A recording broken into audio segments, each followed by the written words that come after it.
ሰላም ሰላም እንዴት ናችሁ? ውድ የቻናላችን ቤተሰቦች በያላችሁበት ሰላማችሁ ይብዛ። ዛሬ ደግሞ ይዤላችሁ የመጣሁት የአማርኛ ሞክሸ ፊደላትን ነው።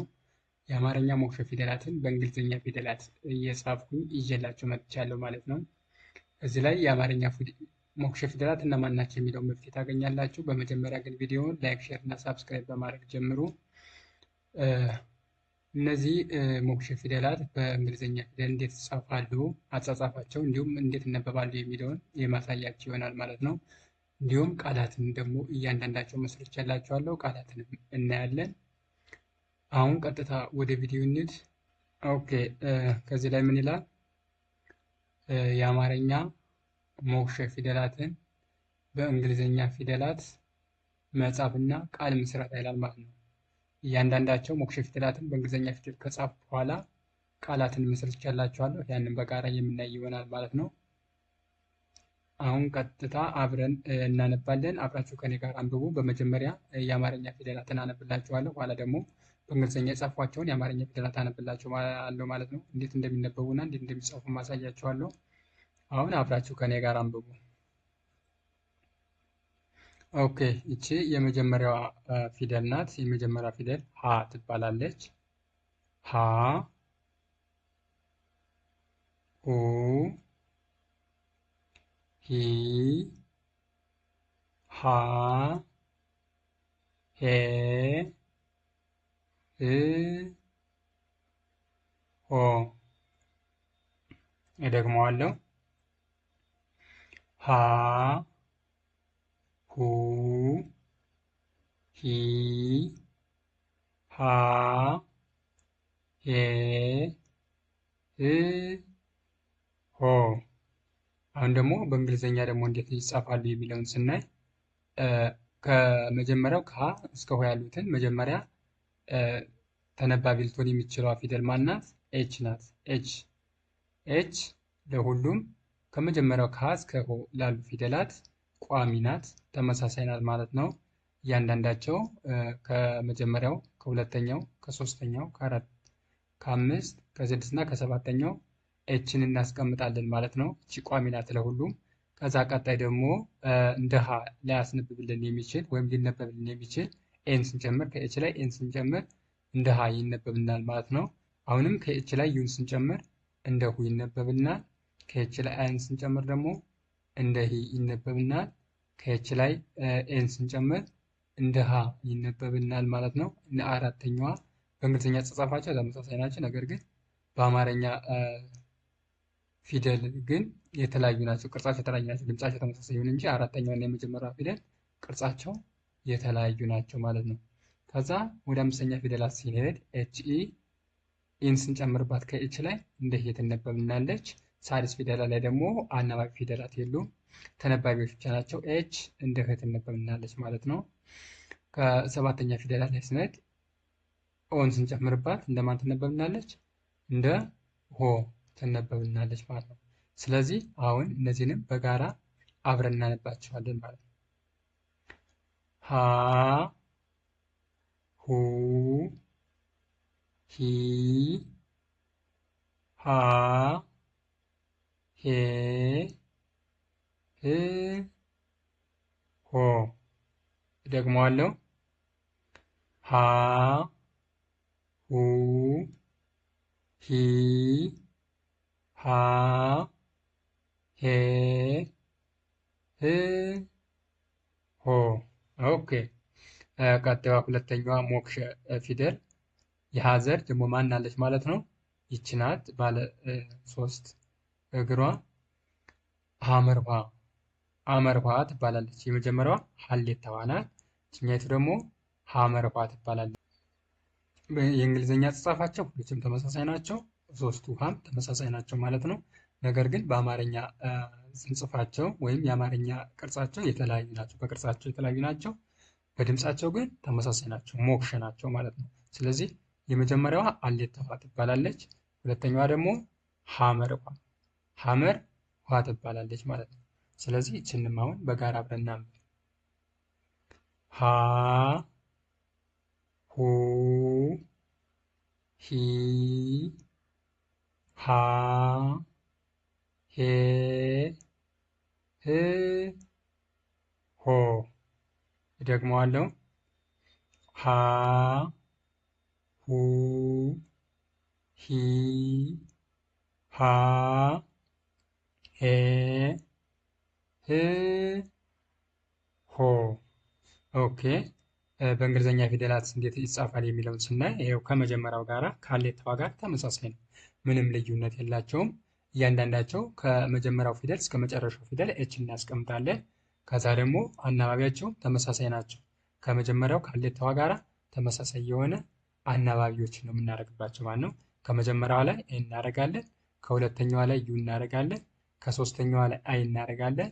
ከአራተኛዋ ላይ ደግሞ አሁንም ኤ እናደርጋለን ማለት ነው። ከአምስተኛዋ ላይ ኢ እናደርጋለን። ሳድስ ፊደላት ወይም ስድስተኛ ፊደላት አናባቢ የላቸውም፣ ተናባቢዎች ብቻ ናቸው። ኤች ራሷ ትሆናለች ማለት ነው። ሰባተኛ ፊደላት ደግሞ ሁሉም ፊደላት ማለት ነው ኦን ያስከትላሉ። ኦን ያስከትላሉ ማለት ነው። ስለዚህ ኦን ስንጨምር እንደ ሆ ይነበብናል ማለት ነው። ስለዚህ አሁን በጋራ አብረን ይህችንም እናንብባል። ሀ ሁ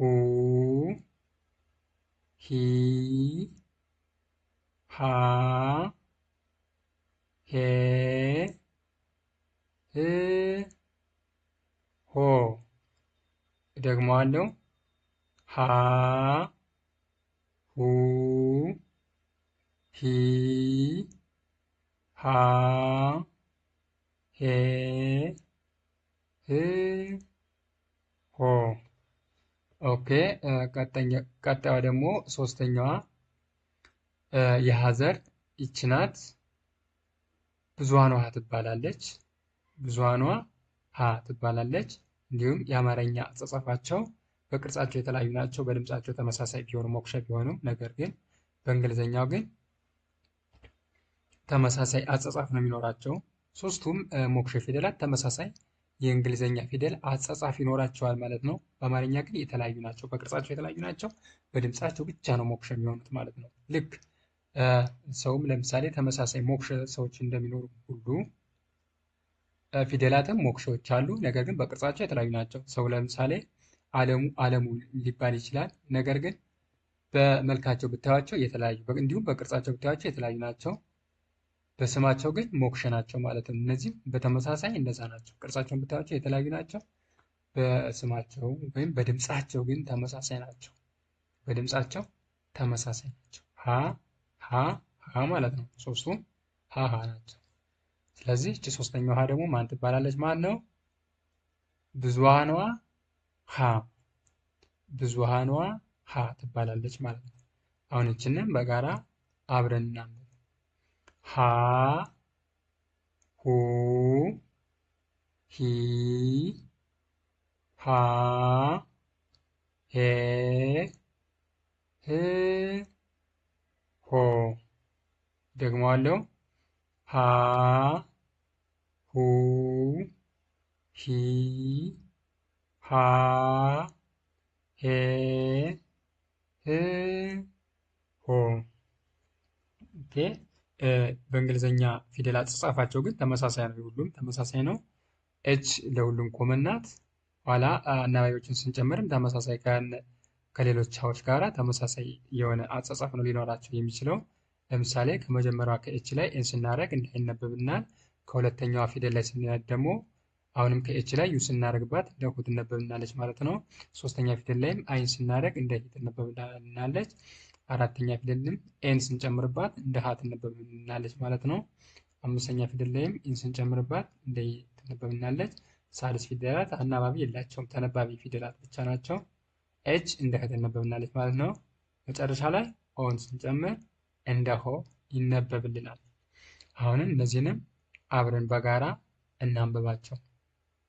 ሀ ሁ ሂ ሃ ሄ ህ ሆ። ደግመዋለሁ። ሀ ሁ ሂ ሃ ሄ ህ ሆ። ቀጣይ ሞክሸ ፊደላት ሰን እናገኛለን። ሁለት የሰ አይነቶች አሉ። የሰ አይነቶች ወይም ሁለት ሰዎች አሉ። ንጉሱ ሰና ሰዓቱ ሰ ይባላሉ። እነዚህም በቅርጻቸው የተለያዩ ናቸው። ነገር ግን በስማቸው ወይም በድምፃቸው ተመሳሳይ ናቸው። ሞክሸ ናቸው ማለት ነው። ሰ ነው የሚባሉት። ሰ ነገር ግን በምናቸው የተለያዩ ናቸው ማለት ነው። በቅርጻቸው የተለያዩ ናቸው። ኦኬ አሁንም ይችንም በጋራ እናንበብ ማለት ነው። ሰ ሱ ሲ ሳ ሴ ስ ሶ። ደግመዋለሁ። ሰ ሱ ሲ ሳ ሴ ስ ሶ። ኦኬ በእንግሊዘኛው ደግሞ አጻጻፋቸው እንዴት ይጻፋሉ የሚለውን ስናይ በመጀመሪያ አጻጻፋቸውን እናያለን። ኋላ ደግሞ እንደማን እንደሚነበቡ የምናይ ይሆናል ማለት ነው። መጀመሪያ እያንዳንዱ ፊደል ከመጀመሪያው ፊደል ይኸው ከሰ እስከ ሶ ባሉት ማንን እንደረድራለን ማለት ነው። ኤስን። ኤስ ለሁሉም ኮመን ቋሚ ናት ማለት ነው። ኤስ አለች። ይኸው እያንዳንዱ ከመጀመሪያው እስከ ሰባተኛው ብታዩ ኤስን እናደርጋለን። ኤስን ካደረግን በኋላ ከዚያ የምንጨምር ምንድን ነው? ቀጣይ ደግሞ ምኖች እናደርጋለን ማለት ነው። አናባቢ። እነዚህ የመጀመሪያ ድምፆች፣ እነዚህ መጀመሪያ ያስቀመጥናቸው ኤስ ተመሳሳይ ከመጀመሪያ እስከ መጨረሻ ያደረግናቸው እነዚህ ምን ናቸው? ተነባቢ ድምፆች ናቸው። ተነባቢ ናቸው። ቀጣይ ደግሞ ምኖች እናደርጋለን ማለት ነው። አናባቢዎችን። እነዚህን ተነባቢ ፊደሎች እንዲነበቡልን የሚያደርጉ አናባቢ ፊደላትን እናደርጋለን ማለት ነው። አናባቢ ፊደላትን ከመጀመሪያው ከአንደኛው እስከ ሰባተኛው ያሉትን አናባቢ ፊደላት እናደርጋለን። ኦኬ ስለዚህ ከኤስ ላይ ኢን ስንጨምር እንደ ሰ ትነበብልናለች። አሁንም ከኤስ ላይ ዩ ስንጨምር እንደ ሱ ትነበብልናለች። አሁንም ከኤስ ላይ አይን ስንጨምር እንደ ሲ ትነበብልናለች። ኤን ስንጨምር እንደ ሳ ትነበብልናለች። ኢን ስንጨምር ደግሞ እንደ ሴ ትነበብልናለች። ኤስ ሳድስ ፊደላት ላይ ወይም ስድስተኛ ፊደላት ላይ አናባቢ የላቸው፣ ተነባቢ ፊደላት ብቻ ናቸው። ኤስ ደግሞ እንደ ስ ትነበብልናለች። ኤስ ኦ እንደ ሶ ይነበባል። ከኤስ ላይ ኦን ስንጨምር እንደ ሶ ይነበባል። ግን እያንዳንዳቸው ከመጀመሪያው እስከ መጨረሻ ያሉ ኤስ ቋሚ ናት ማለት ነው። ኤስ ቋሚ ናት። ኤስ ቋሚ ናት ከሁሉ ላይ። ኋላ አናባቢ ፊደላትን እያንዳንዱ ፊደል ስንጨምር የተለያየ ድምፅ ይኖራቸዋል ማለት ነው። የተለያየ ድምፅ ይኖራቸዋል። ስለዚህ አሁን እንዴት እንደሚነበቡ እያነበብነን እስኪ በጋራ እንያቸው ማለት ነው። ኦኬ ስለዚህ ይህችን መጀመሪያዋ ከሰ ጀምረን እናነባለን ማለት ነው። ሰ ሱ ሲ ሳ ሴ ስ ሶ። ደግመዋለሁ። ሰ ሱ ሲ ሳ ሴ ስ ሶ። ቀጣይ ደግሞ ይችን እናገኛለን ማለት ነው። ይች ማን ትባላለች? ሰ ትባላለች። እች ጋራ ሞክሼ ናት። ሰ ይችም ሰ ናት፣ ይችም ሰ ናት። ይችኛቱ ንጉሱ ሰ ትባላለች። ይችኛቱ ደግሞ ሰዓቱ ሰ ትባላለች ማለት ነው። ስለዚህ ይችን በጋራ አብረን እናንብብና በእንግሊዝኛ ደግሞ እንዴት እንደሚጻፉ የምናይ ይሆናል። ግን እንግሊዝኛ አጻጻፋቸው ከመጀመሪያው ጋር ምንም ልዩነት የለም፣ ተመሳሳይ ነው። መጀመሪያ ኤስን ከአንደኛው እስከ ሰባተኛው እናስቀምጣለን። ከዛ አናባቢ ፊደላትን መጨመር ነው። አናባቢዎቹን ተመሳሳይ ከላይኛው ያደረግናቸው ነው የምናደርጋቸው፣ ምንም ልዩነት የላቸውም ማለት ነው። ነገር ግን በአማርኛ አጻጻፋቸው የተለያዩ ቅርጽ ነው ያላቸው ማለት ነው። ስለዚህ አሁን በጋራ አብረን እናንብብ። ሰ ሱ ሲ ሳ ሴ ስ ሶ። እደግመዋለሁ። ሰ ሱ ሲ ሳ ሴ ስ ሶ። አሁን ደግሞ የእንግሊዝኛ አጻጻፋቸው እና እንዴት እንደሚነበቡ እናይ ይሆናል ማለት ነው። ከመጀመሪያው ጋራ ከንጉሱ ሰ ጋር ተመሳሳይ ነው አጻጻፋቸው ማለት ነው። ስለዚህ ከመጀመሪያው ከአንደኛው እስከ ሰባተኛው ኤስን እንደረድራለን። ኤስን ካስቀመጥን በኋላ አናባቢ ፊደላት እናደርጋለን ማለት ነው። እያንዳንዱ ከመጀመሪያው ፊደል ላይ ከሰ ላይ ኢን እንጨምራለን። ከሁለተኛው ፊደል ከሱ ላይ ዩን እንጨምራለን። ከሶስተኛ ፊደል ከሲ ላይ አይ እንጨምራለን። ከአራተኛ ፊደል ከሳ ላይ ኤን እንጨምራለን። ከአምስተኛ ፊደል ከሴ ላይ ኢን እንጨምራለን። ሳድስ ፊደላት አናባቢ የላቸውም፣ ተነባቢ ፊደሎች ናቸው። ኤስን ብቻ እናስቀምጣለን። ሰባተኛ ፊደል ላይ ደግሞ እንደሱ እንዲነበብልን ኦ እንጨምራለን ማለት ነው። ስለዚህ አሁን እናነባቸዋለን፣ በጋራ እናንብባቸው። ሰ ሱ ሲ ሳ ሴ ስ ሶ። ደግመዋለሁ። ሰ ሱ ሲ ሳ ሴ ስ ሶ። አሁን ደግሞ ቀጣይ የምናገኛቸውን ሞክሼ ፊደላት እናያለን ማለት ነው። እነዚህ ደግሞ ማን ማን ናቸው? አ ማለት ነው። አልፋው አያ እና አይኑ አ፣ እነዚህን የምናያለን ማለት ነው። አሁን በጋራ እናንብባቸው። አ ኡ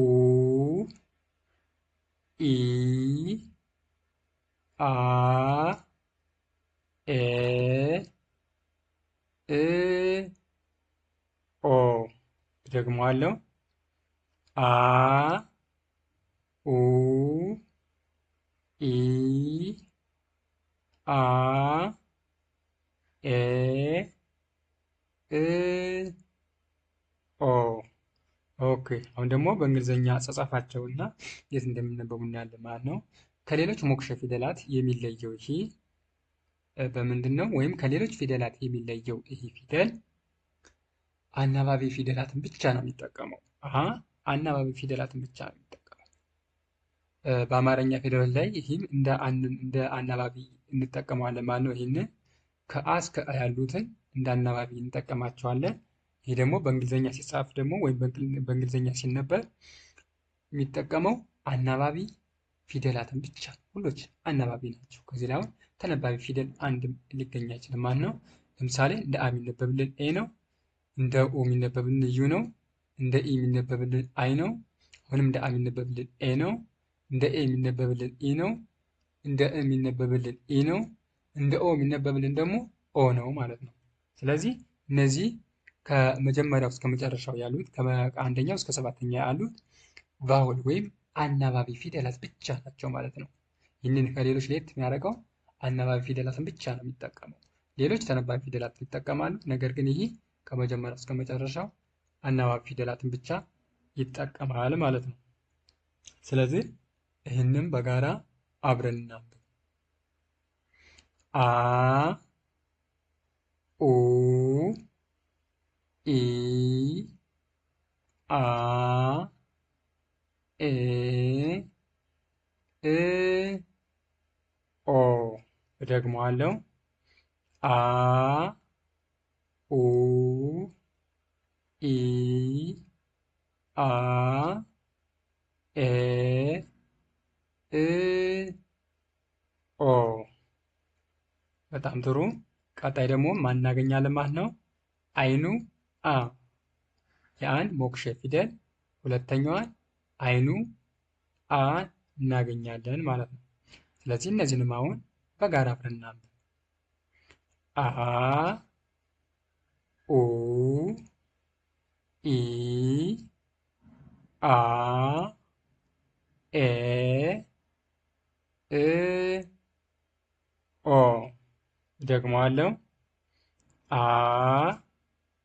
ኡ ኢ አ ኤ እ ኦ። ኦኬ የእንግሊዝኛ አጻጻፋቸው በእንግሊዝኛ ፊደላት አጻጻፋቸው ተመሳሳይ ነው። ከኛው ጋር ምን የሚለይ ነገር የለም። ይሄ የሚጠቀመው ምን ነው ማለት ነው? አናባቢ ፊደላትን ብቻ ነው። አናባቢና አናባቢ ፊደላትን ብቻ ነው። ተነባቢ ፊደላት ከዚህ ላይ የሉም ማለት ነው። ኮንሶናንት የሚባሉ ፊደላቶች የሉም። ቫውሎች ናቸው ጠቅላላ ከዚህ ላይ ያሉ ቫውል ፊደላት ናቸው።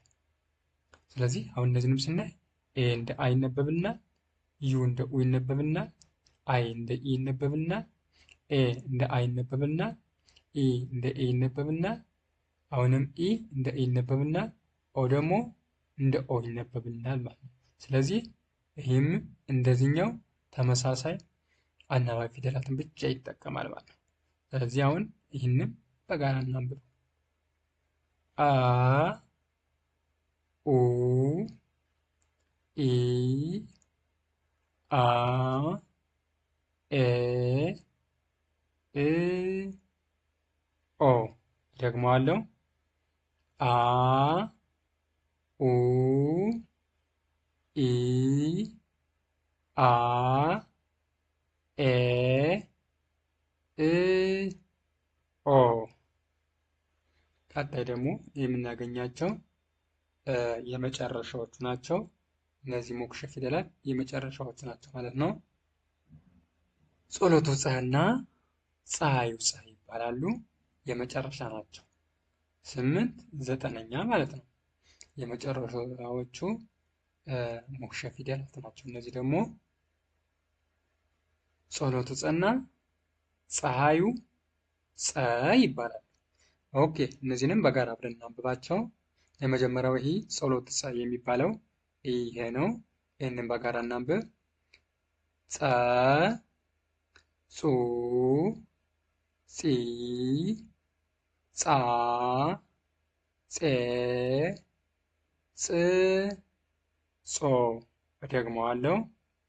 ፀ ጹ ጺ ጻ ጼ ጽ ጾ። ኦኬ የእንግሊዘኛ አጻጻፉን ደግሞ የምናይ ይሆናል ማለት ነው። ስለዚህ አሁን ከመጀመሪያው ከአንደኛ ፊደል እስከ 7ኛ ፊደል ያለ ኮመን ወይም ቋሚ ልናስቀምጣቸው የምንችል ፊደላት ተነባቢ ፊደላት አሉ። እነሱን በመጀመሪያ እናስቀምጣለን ማለት ነው። ስለዚህ ቲኤስ እያንዳንዱ ከመጀመሪያው እስከ መጨረሻው እስከ 7ኛው ቲኤስ እናስቀምጣለን። እነዚህ ቋሚ ናቸው፣ አይቀየሩም። ለማንም አይቀየሩት? ለፀ ለሁለቱ ለጸሎቱ ፀ እና ለፀሐዩ ፀ። እነዚህ ከአንደኛው እስከ 7ኛው ያሉት ቲኤስ አይቀየሩም ማለት ነው። እነዚህን ካስቀመጥነን በኋላ ደግሞ ቀጣይ አናባቢ ፊደላትን እንጨምርና እንዴት ድምጻቸው እንድንቀይሯቸው እንደ ፀ እንዲነበብልን፣ እንደ ጹ እንዲነበብልን፣ እንደ ጺ እንዲነበብልን እያንዳንዱ እንደ ጻ እንደ ጼ እንደ ጾ እንዲነበቡልን የሚያደርጉልን ፊደላትን እናያለን ማለት ነው። ስለዚህ ይኸው ቲኤስን ቋሚ አስቀመጥነን ከአንደኛው እስከ 7ኛው ማለት ነው። ከዚያም በኋላ ደግሞ ኢን ስንጨምር እንደ ፀ ትነበብናለች። ዩን ስንጨምር እንደ ጾ ትነበብናለች። አይን ስንጨምር እንደ ጺ ትነበብናለች። ኤን ስንጨምር እንደ ጻ ትነበብናለች። ኤን ስንጨምር ደግሞ እንደ ጼ ትነበብናለች። ሳድስ ፊደላት ላይ ቲኤስ ብቻ ነው እንደ ጽ የሚነበብልን ማለት ነው። ምክንያቱም ከዚህ ላይ አናባቢ ፊደላት አይገቡም። እሺ ከመጨረሻው ላይ ደግሞ ኦን ስንጨምር እንደ ጾ ይነበብልናል ማለት ነው። አሁን በጋራ እናንብበን። ፀ ጹ ጺ ጻ ጼ ጽ ጾ። እደግመዋለሁ። ፀ ጹ ጺ ጻ ጼ ጽ ጾ። ኦኬ ቀጣይ ደግሞ የምናገኛት ይቺ ፀሐዩ ፀ የምትባለዋን ማለት ነው። ፀሐዩ ፀ ያት ፀ ሞክሸ ፊደላት ናቸው። ይሄኛው ጸሎቱ ጸ ይባላል። ይሄኛው ደግሞ ፀሐዩ ጸ። ኦኬ ይህንም በጋራ እናንብብ። ጸ ጹ ጺ ጻ ጼ ጽ ጾ። እደግመዋለሁ። ጸ ጹ ጺ ጻ ጼ ጽ ጾ። ኦኬ በእንግሊዝኛ አጻጻፉም ደግሞ ከመጀመሪያው ከጸሎቱ ጸ ጋር ተመሳሳይ ነው። ምንም ልዩነት የለውም። ከመጀመሪያ ፊደል እስከ ሰባተኛ ፊደል ቲኤስ እናስቀምጣለን። ካስቀመጥን በኋላ እያንዳንዳቸው ከመጀመሪያው ከሁለተኛው ከሶስት ከአራት ከአምስት ከስድስት እና ከሰባተኛው ፊደል አንዳንድ ፊደላትን እንዲሁም በተመሳሳይ ከጸሎቱ ጸ ላይ ያደረግናቸውን እናደርጋለን። ከዛም በኋላ ምንም ለውጥ የለውም። ተመሳሳይ አጻጻፍ ነው ያላቸው በእንግሊዝኛ ፊደላት። ነገር ግን ሊለያዩ የሚችሉት በቅርጻቸው በምን ነው? በአማርኛ አጻጻፋቸው የተለያየ ቅርጽ ነው ያላቸው። ድምጻቸው ጸ የሆኑ እንጂ የተለያየ ቅርጽ አላቸው ማለት ነው። በእንግሊዝኛ አጻጻፋቸው ግን ይኸው ይህንም ተመልከቱ፣ ይህንም ተመልከቱ፣ ተመሳሳይ ነው። ምንም ልዩነት የለውም ማለት ነው። ስለዚህ አሁን ይህንንም በጋራ እናነባለን። ጸ ጹ ጺ ጻ ጼ ጽ ጾ። ደግመዋለሁ። ጸ ጹ ጺ ጻ ጼ ጽ ጾ። ኦኬ በጣም ጥሩ። እነዚህ ሞክሸ ፊደላት እነዚህ ናቸው። 9 ናቸው ሞክሸ ፊደላት። ከአልታ ሀ 3 ሀዎች አሉ። ሰ ደግሞ 2 አጠቃላይ ስንት ይሆናሉ ማለት ነው? 5። አ ደግሞ 2 አይነት አዎች አሉ። አልፋው አ እና አይኑ አ ስንት ይሆናሉ? 7። ጸ ደግሞ 2 ጸዎች ጸሎቱ ጸ እና ፀሐዩ ጸ አጠቃላይ ስንት ይሆናል ማለት ነው? 9 ሞክሸ ፊደላት ናቸው ማለት ነው። 9ኙ ሞክሸ ፊደላት። ኦኬ ቀጣይ ደግሞ በእነዚህ ሞክሸ ፊደላት የሰራናቸው ቃላቶች አሉ። እነሱን በጋራ እናነባለን ማለት ነው። ሀ አልታዋ የመጀመሪያውን ወሰድኩ። ከዛ ደግሞ ከሰቤት 5ኛዋን ወሰድኩኝ ሴን ማለት ነው። ከዛ ከተቤት ደግሞ 6ኛዋን እንትን ወሰድኩና እነዚህን ጻፍኩኝ። ከጻፍኩ በኋላ ምን የሚል ቃል መሰረቱ ማለት ነው? ሀ ሴ ት ሀሴት የሚል ቃል መሰረቱ ማለት ነው። በእንግሊዝኛ አጻጻፋቸው ደግሞ ኤችኤ እንደ ሀ ይነበብና ኤስኢ እንደ ሲ ይነበብና ቲ ብቻዋን ደግሞ እንደ ት ትነበብናለች ማለት ነው። ስለዚህ የእንግሊዝኛ ይህንን ሀሴት የሚለውን የእንግሊዝኛ ቃል ሀሴት የሚለውን የአማርኛ ቃል ሊተካል የሚችል የእንግሊዝኛ አጻጻፉ በእንግሊዝኛ ፊደል አጻጻፉ ምንድን ነው ማለት ነው? ይሄ ኤችኤ ኤስኢ ቲ ማለት ነው። ስለዚህ ኤችኤ እንደ ሀ ነው የሚነበበው፣ ኤስኢ እንደ ሴ ይነበባል፣ ቲ እንደ ተ ይነበባል ማለት ነው። ይህ ሀሴት የሚለውን የአማርኛ ቃል ሊተካል የሚችል በእንግሊዝኛ ፊደል የተጻፈ የአማርኛ ቃል ነው ማለት ነው። በእንግሊዝኛ ፊደል የተጻፈ የአማርኛ ቃል ነው። ምን ይላል?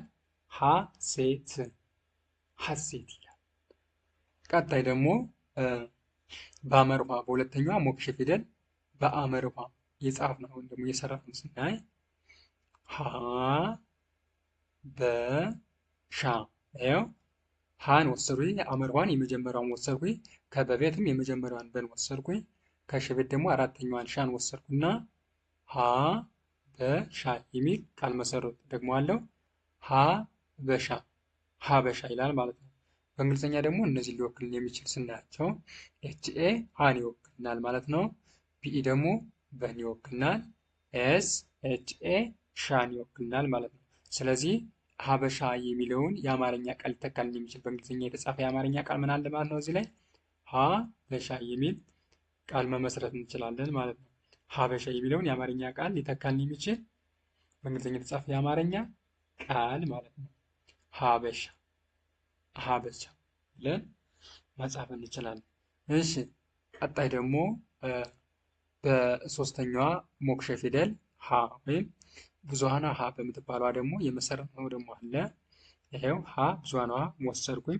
ከዛ ይህን ወሰድኩ ከየቤት ስድስተኛዋን ወሰድኩና በኋላ ደግሞ ከለቤት ስድስተኛዋን አሁንም ወሰድ ልን ወሰድኩኝ። በጋራ ምን ቃል መሰረት ማለት ነው?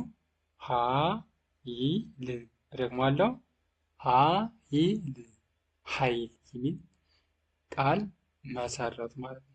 እሺ እነዚህን ደግሞ በእንግሊዝኛ ፊደል አጻጻፋቸውን ስናይ ኤችኤ እያንዳንዱ አጻጻፋቸው ተመሳሳይ ነው። አሌታዋ አምርሃ ብዙሃኗም ተመሳሳይ እንደሆነ ከፊደል ላይ አሳይቻችኋለሁ ማለት ነው። ከዚህ ላይም ይኸው ተመሳሳይ የተጠቀምን ኤችኤን እንደ ሀ ወሰድን እንደ ሀ ይነበብና ሳልስ ፊደላት ደግሞ አናባቢ የላቸውም ማለት ነው። ተነባቢ ፊደሎች ብቻ ናቸው። ዋይን እንደ ሂ ትነበብናለች። ዋይን ወሰድን። ከዛ ደግሞ ኤልን ደግሞ እንደ ል ትነበብናለች ወሰድን። ይችም ሳልስ ፊደል ስለሆነች ከዛ ምን የሚል ቃል መሰረት ማለት ነው? ኃይል ኃይል የሚለውን የአማርኛ ቃል ሊተካልን የሚችል በእንግሊዝኛ ፊደል የተጻፈ የአማርኛ ቃል ኃይል የሚል ቃል መሰረት ነን ማለት ነው። ቀጣይ ደግሞ አሁንም በሰ የሰራናቸው ቃላት አሉ።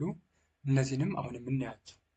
ኦኬ መጀመሪያ ይችን ይኸው ንጉሱ ሰ የምትባለዋን ወሰድኩ። መጀመሪያ ይኸው ሰን ጻፍኩኝ ከዚህ ላይ። እዛ ደግሞ ከአቤት ደግሞ አራተኛዋን አን ወሰድኩኝ። አራተኛዋን ከለቤት ደግሞ ሶስተኛዋን ወሰድኩኝ ሊን ማለት ነው። ኦኬ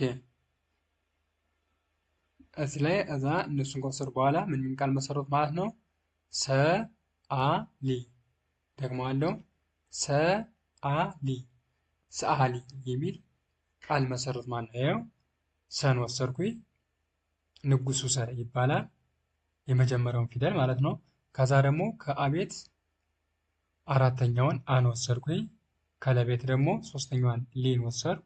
በአንድ ላይ በጋራ የነዚህ ፊደል ጥምረት ምን የሚል ቃል ሰጠኝ ማለት ነው? ሰአሊ ሰአሊ የሚል ቃል ሰጠኝ ማለት ነው። ኦኬ የእንግሊዝኛ አጻጻፋቸውን ደግሞ ስናይ ኤስኢ እንደ ሰ ነው የሚነበብልን። ኤ ብቻዋን እንደ አ ትነበብናለች። ኤል አይ እንደ ሊ ትነበብናለች። በጋራ ምን የሚል ቃል ይሰጠናል ማለት ነው? ሰአሊ ሰአሊ የሚል ቃል ይሰጠናል ማለት ነው። ይኸው ሰአሊ የሚለውን የአማርኛ ቃል ይተካል የሚችል በእንግሊዝኛ ፊደል የተጻፈ ቃል ሰአሊ የሚል ቃል ልንመሰርት እንችላለን ማለት ነው። ኦኬ ቀጣይ ደግሞ በዚህ ሰዓቱ ሰ በምትባለዋ ሁለተኛዋ የሰ ሞክሼ ፊደል የመሰረትነውን ቃል ደግሞ እኔ በመጀመሪያ ሰን የመጀመሪያዋን ወሰድኩኝ። ሰዓቱ ሰ የምትባለዋን ሰን ወሰድኩኝ። ቀጣይ ደግሞ ከበቤት ስድስተኛ ፊደል ወሰድኩኝ ብን ወሰድኩ። እዛ ከለቤት ስድስተኛ ፊደል ሳድስ ፊደልን ወሰድኩኝ ልን ወሰድኩኝ። እነዚህን በጋራ አድርጌ ስጽፋቸው ይኸው ነጣጥዬ የጻፍኳቸው እያንዳንዳቸው ነጣጥዬ ጻፍኳቸው። እነዚህን በጋራ አድርጌ በአንድ ላይ ሰብሰብ አድርጌ ስጽፋቸው ምን ቃል መሰረቱልኝ ማለት ነው? ሰ ብ ል ደግሞ አለው ሰ ብ ል ሰብል የሚል ቃል መሰረቱ ማለት ነው። እሺ እነዚህን ደግሞ ሊተካልን የሚችል በእንግሊዝኛ ፊደል የተጻፈ የአማርኛ ቃል ደግሞ አሁን ደግሞ እንትን እንዳለን ማለት ነው። በመጀመሪያ እነዚህ ነጣጥዬ የጻፏቸውን አሁንም እጽፋቸዋለሁ። እንደ ሰ ሊነበብልን የሚችል ኤስኤ ነው። ይኸው ጻፉኝ ከዚህ ላይ። እንደ ብ ሊነበብልን የሚችል ደግሞ ቢ ብቻ ነው። ሳልስ ፊደላት አናባቢ የላቸውም ብያቸዋለሁ። አሁንም እንደ ሊነበብልን የሚችል ኤል ነው። ይችም ሳልስ ፊደል ስለሆነች ኤልን ብቻ እንጽፋለን ማለት ነው። ስለዚህ ሰብል የሚለውን የአማርኛ ቃል ሊተካልን የሚችል የታለ ማለት ነው? ይሄው ሰብል ሰብል የሚል የአማርኛ ቃል መመስረት እንችላለን ማለት ነው። ቀጣይ ደግሞ